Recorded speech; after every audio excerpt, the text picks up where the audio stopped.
Hello everyone, welcome to Star Trek Month. That's right, all October long you're going to be seeing videos posted up about anything and everything Star Trek related that I happen to own.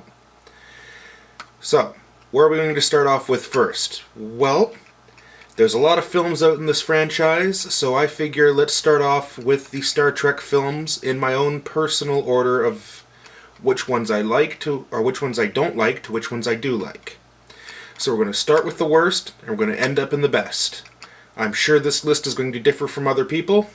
I've seen other lists. I tried not to let those influence my judgment at all. And I am including both of the J.J. Abrams films in this list. Star Trek on whole, these are how I put their films in order, from worst to best.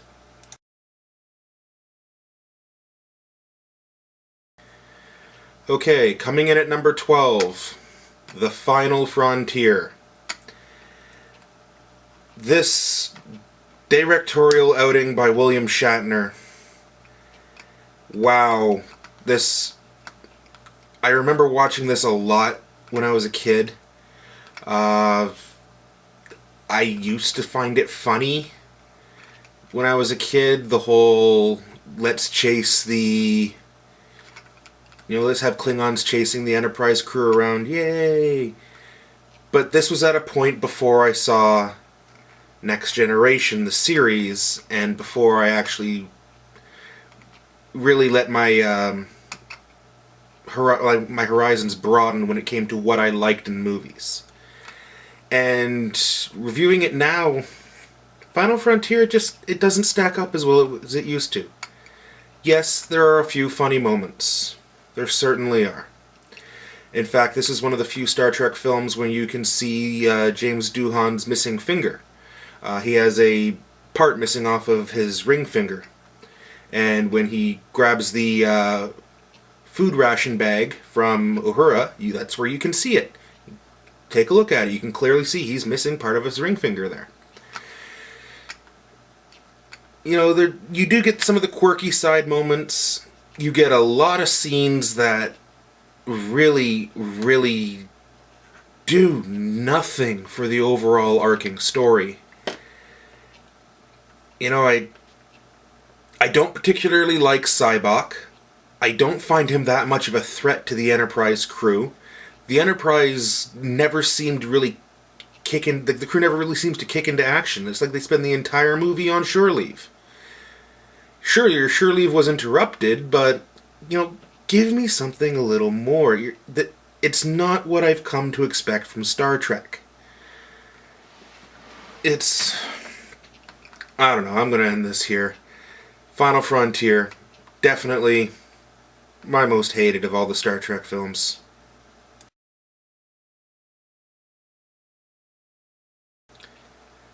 Okay, number 11. Star Trek The Motion Picture. How on earth did the motion picture rate higher than Final Frontier? I'll tell you why. This looks like Star Trek. You have this massive being, this entity, that's proposing or showing a lot of danger towards the Federation, towards any life it comes across. Well, they have to go out and deal with it. This is a normal thing in all Star Trek seasons. And whether you want the original season, Next Gen did it, DS9 did it, Voyager did it. Star Trek has always dealt with this. Go out, find the unknown, and deal with the unknown. Yes, the pacing is slow. Ungodly slow at times. Yeah, it's kind of hard looking past Captain Decker, who my sister used to watch Seventh Heaven, and ever since then I can't get that guy's role out of my head.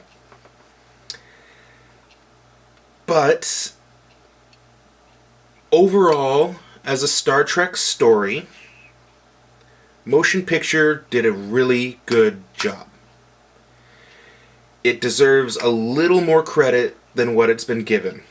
In my opinion, It is it's not the worst,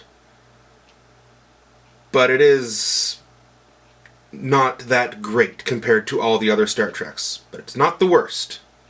I think if the motion picture was written by Shatner, it would have been the worst.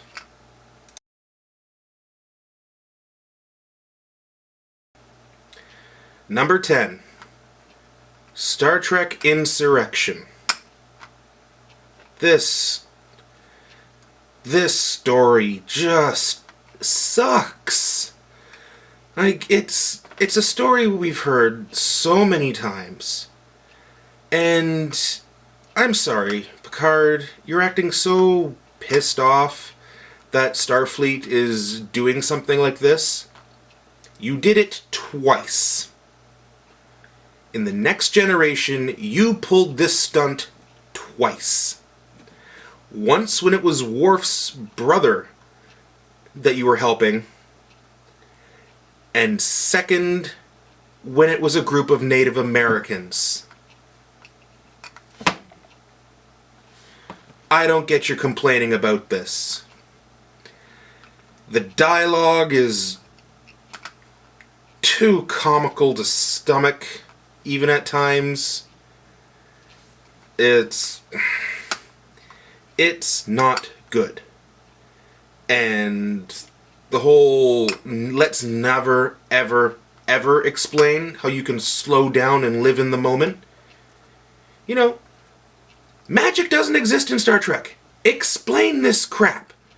The only thing even closely related to magic in Star Trek is Q. That's it. That's all I'm willing to accept. Unless she's part of the continuum, explain this crap about how she can hold on to time.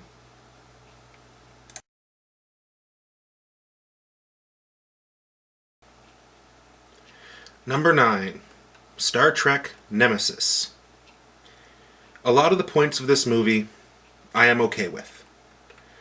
I'm okay with Data dying. I truly am. I'm okay with Data dying.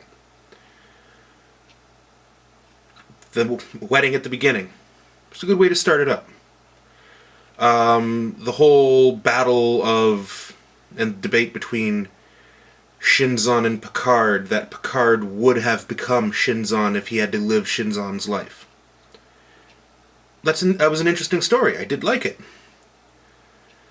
Where this movie falls apart for me is a couple of major flaws.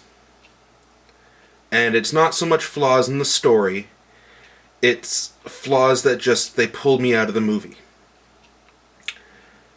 1.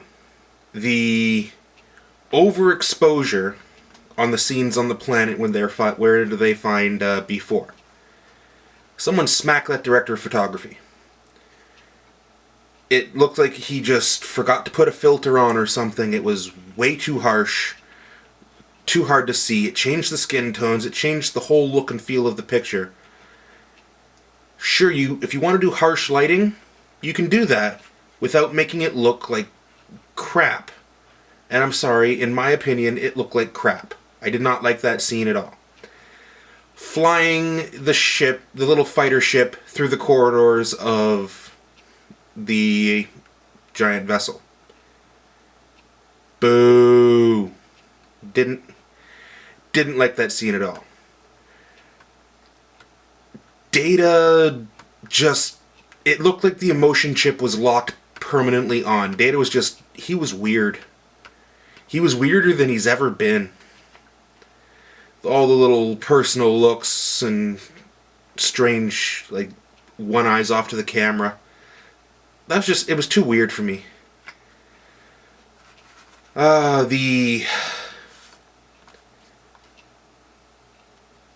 Well, how else you call it? The attempted psychic rape, I guess you could say, between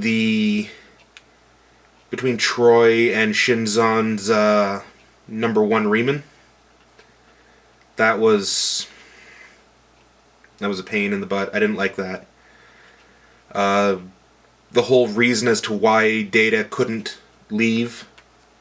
I understand that they wanted to kill him off. I'm okay with that. But the reasoning behind it was just dumb. If Kirk's time, they could put 2 people in one transporter beam and then be okay, then Picard's time, an emergency transporter should be able to do that. Especially if it was built by Data. It should have been able to do that. So, but my number one problem with this, Admiral Janeway? Seriously? This woman gets Admiral after the crap she pulled in the Gamma Quadrant. Sorry, in the Delta Quadrant. Oops. There's just no way. I'm sorry. War medals or not, there's no way she gets Admiral after this. She gets a desk job, yes, but she doesn't get Admiral. That's just, no, wrong, bad. Bad movie.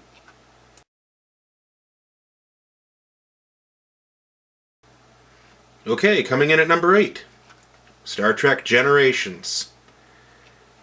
This movie isn't too bad. I like how they started it up. I like, I liked the whole idea of the ribbon. I know I've read a couple of novels in the Star Trek Expanded Universe where they say that Q created the ribbon, and I found that really funny. I liked that it was weird seeing Guinan come in, but it's now kind of explained a lot more about her in a small, subtle way. Just adding into the fact of how old she actually is. I know we see her in Next Gen on Earth with Mark Twain, but, that was an interesting thing to see. Good way to tie the original series crew in with the Next Gen crew. That wasn't bad. The comedy in this is okay. There's a little bit of Data being annoying with the emotion chip for the entire cartography scene where he's wanting to be deactivated. They went a little too far in the searching on the observatory scenes. But overall, I thought the emotion chip was well done. I didn't mind that too much. I loved how well the crash looked of the Enterprise hitting the planet. Where this movie falls short is, seriously, the best thing you could come up with was to leave Kirk under a pile of rocks. This man was lost in space. Lost. Thought to be dead. You happen to find him, and now they have a physical body that Starfleet can perform services for. Sure, services probably were done already, maybe on an empty photon torpedo. But this man did more for the Federation. He deserves more. He deserves better than underneath a pile of rocks. That's just one thing that frustrates with me. It doesn't take away from the movie. I thought Malcolm McDowell was a good character for it. The sisters, they were an interesting villain. I was never a big fan of the sisters, to be honest, so that's why it's hitting lower ranks for me. But Star Trek Generations, good run out for the Next Gen crew. I did enjoy it. Not as much as I've enjoyed some of the other movies, but overall, hey, you're moving up there. You're number 8 on the list. That's not too shabby out of a 12 series set.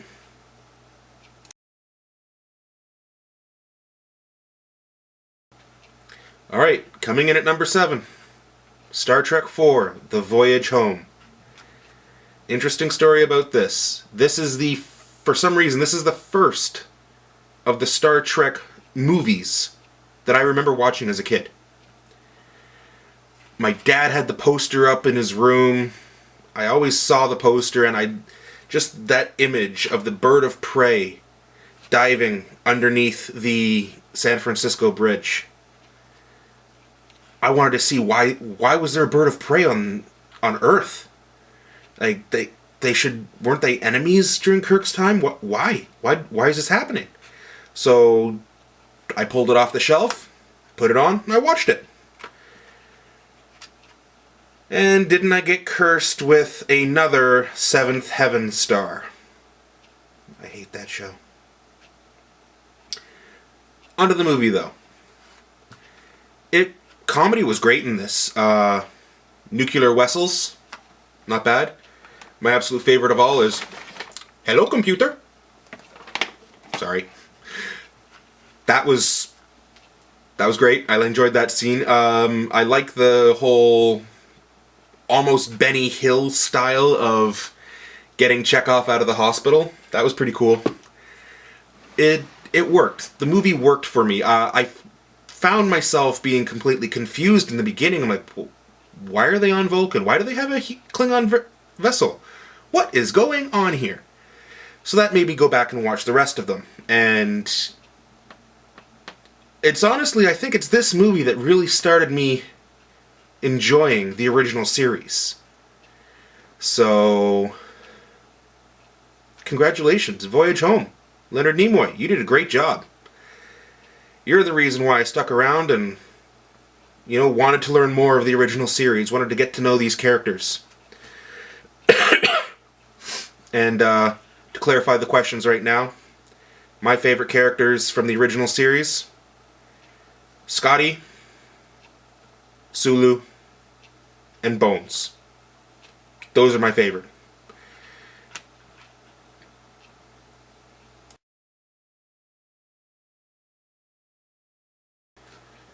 Okay, here we are. Number 6, halfway through the list. This time around, it's J.J. Abrams' Star Trek. Don't start throwing things at me. Seriously, well, calm down. I really, really liked J.J. Abrams' style and look for this Star Trek movie. It was paying an homage, but taking it his own route, and I really got a kick out of it. I saw it about 3 times in theaters, including going to see it once in IMAX, and the only problem with the IMAX was there was a giant fly on the screen. I swear it was stuck to Kirk's face the entire time, so try watching the movie again and having Kirk with a black spot moving around on his cheek. Oh, what a pain in the butt. But I enjoyed that movie. I thought it was great. I ranked it a lot higher than all my friends who saw it. They make fun of me, actually, for the fact that I like this movie so much, but you know what? It had another one of my favorite actors giving a good portrayal of one of my favorite characters. Carl Urban as Bones. Great job. Simon Pegg as Scotty. I liked it. What the hell is with his little sidekick, but I liked Simon Pegg as Scotty. That was good. I'm even okay with,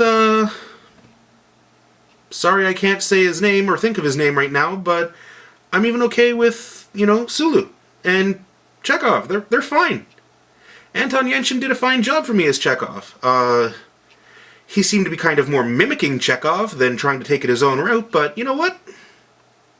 I enjoyed it. I left the theater going, oh, wow, great, yeah, good movie. I'm happy that the deleted scenes were left on the cutting room floor, where they should have been. If they were put into the movie, I don't think I would have liked it as much, but overall, I enjoyed Star Trek. The 2009 Star Trek. That's why I'm putting it at number 6.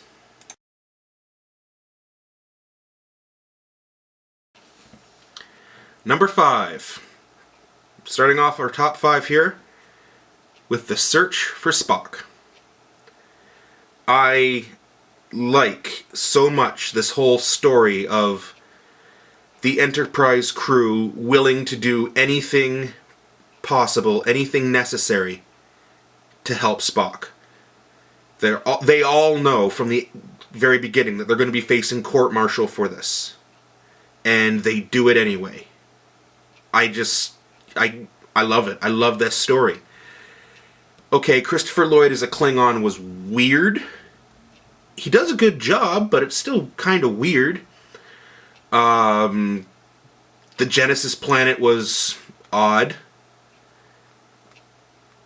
I think they got transporters a little wrong. Beam me down to its location. 10 miles away from the location where I have to walk to it. Come on. Like, if you would have at least said once that the planet is in a state of gravitonic flux to the point where the transporter is not 100% accurate for beaming to a specific spot on the surface, hey, no problem. I don't care at this point. You've explained it. You didn't explain it, there's my problem. And yeah, watching the death of the original Enterprise, that was a big scene. That was a really big scene. So yeah, Star Trek Search for Spock. I'm going to hear hell from this from my friends, but I like it more than Voyage Home. What can I say?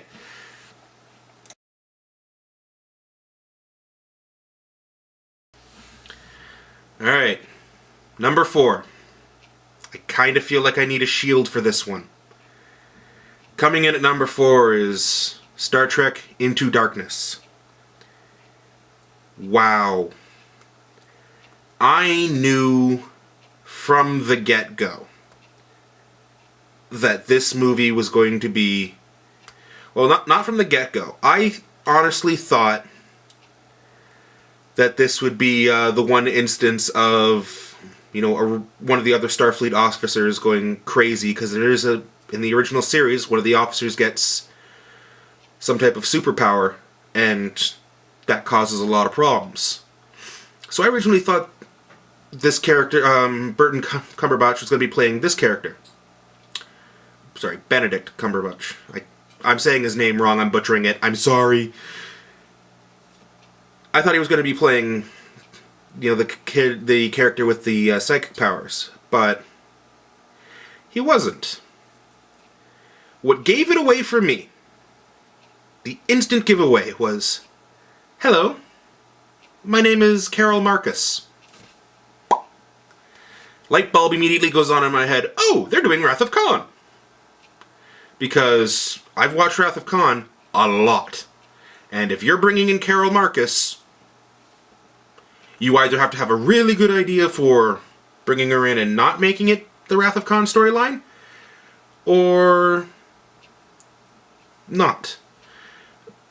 Then again, also with the opening scene of, you know, I refuse to let you die, it kind of hinted, and it hinted pretty bad as to what's going to be coming. The new envisioning of Khan, wonderful.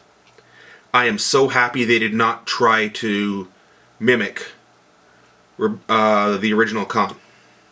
Ricardo Montalban's Khan, he owns it. You can't mimic that. Mimicking that would have taken away so much from the series, so much from the movie.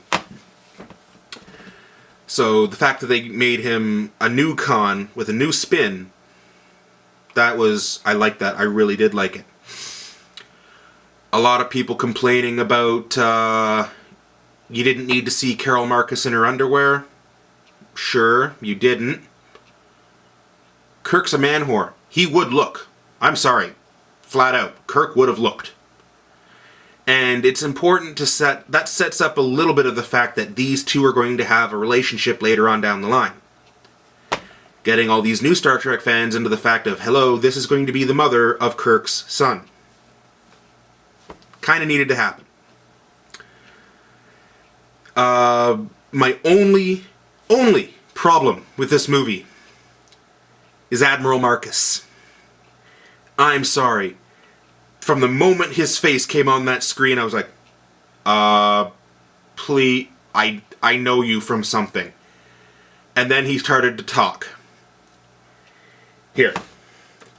Let me grab a book here, and I'll show you what I mean. Because while he was talking, all I was seeing was this, okay? You are coming with me. You are under arrest. I'm sorry. he's freaking RoboCop. Okay? I cannot get that out of my skull. That actor is RoboCop for me. 100% he is RoboCop. And with that fact, it bugged me the entire movie. It was like, oh god, RoboCop's in Starfleet. This is so wrong. How could they make RoboCop any worse? And then I saw the remake trailer, and my question was answered. But yes, back into Star Trek. Star Trek Into Darkness, number 4 on my list. Really, really good movie.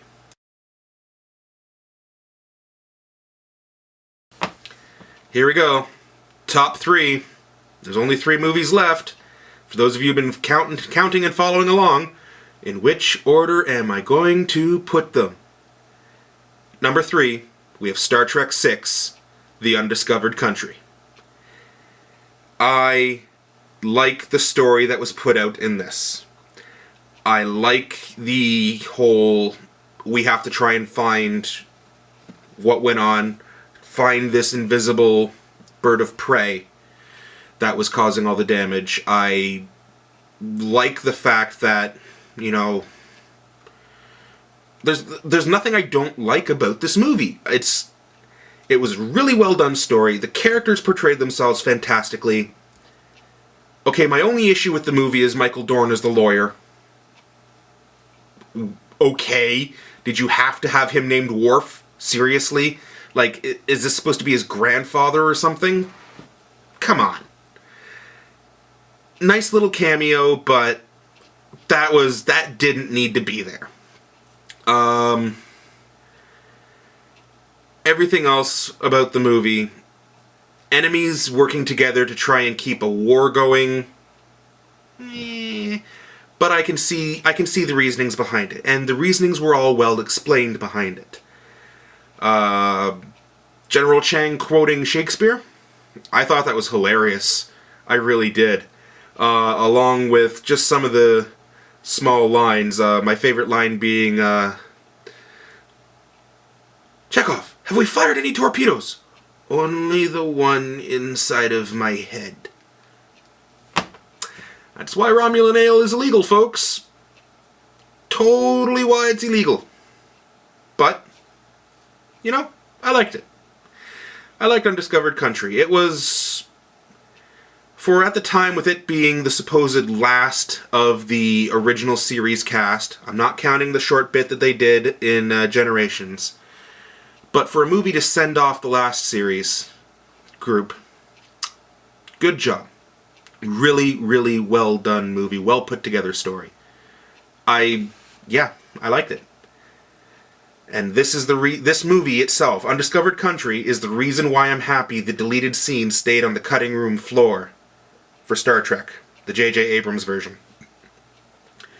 Because Urapente is an ice mine.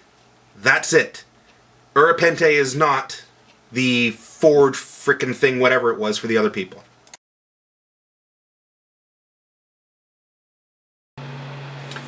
Number 2, Star Trek, The Wrath of Khan. Ricardo Montalban, you're amazing. You are the ultimate Khan. This movie, it really got the ball rolling on the whole Star Trek franchise. It picked up and saved what Star Trek the Motion Picture could have left as a dull mess. The entire fight scene in the nebula with the changing levels, that looked great. I liked that a lot. This is easily probably one of the most quoted Star Trek movies they've ever made. This movie's been reviewed to absolute death. Everyone has talked about this movie. It was a shock when I first watched it, and every time I watch it, I still get the same emotions. I am still totally engrossed in this film. It's Wrath of Khan. If you want to get anybody into watching Star Trek, you get them to watch Wrath of Khan. It will pull even a non-Star Trek fan in. That's what I got to say. You want to start someone off in the series, you start them with Wrath of Khan. skip slow motion picture, you get them to watch the Star Trek trilogy. If they like Wrath of Khan, you push them onto the trilogy. With Wrath, Search, and Voyage. If they're still with you at Voyage, they're going to watch the rest of them themselves. But start with Wrath of Khan. Between the Genesis wave, between bringing back Khan from the series, between all the bits and pieces of playing together, you gotta understand, Shatner and Montalban were never on screen together at the same time. They were never in the same room with each other at the same time. That massive emotion, all the dialogue that they were doing was, each person was responding to a script aide who was giving off the lines for them. This was an amazing performance and edited so well. I can't give this any more of a glowing review. Wrath of Khan is fantastic. But I do prefer one other movie more.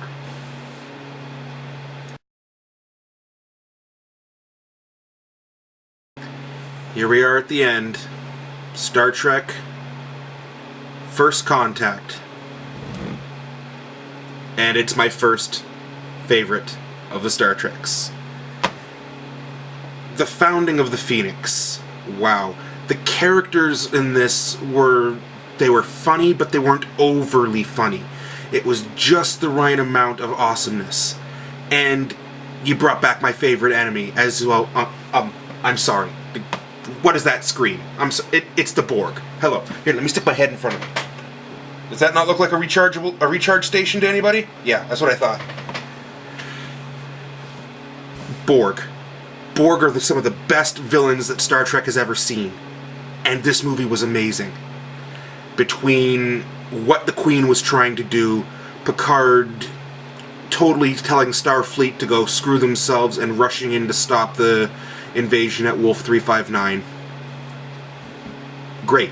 This is the best outing the Next Generation has ever had in a movie. And in my personal opinion, this is the best Star Trek film.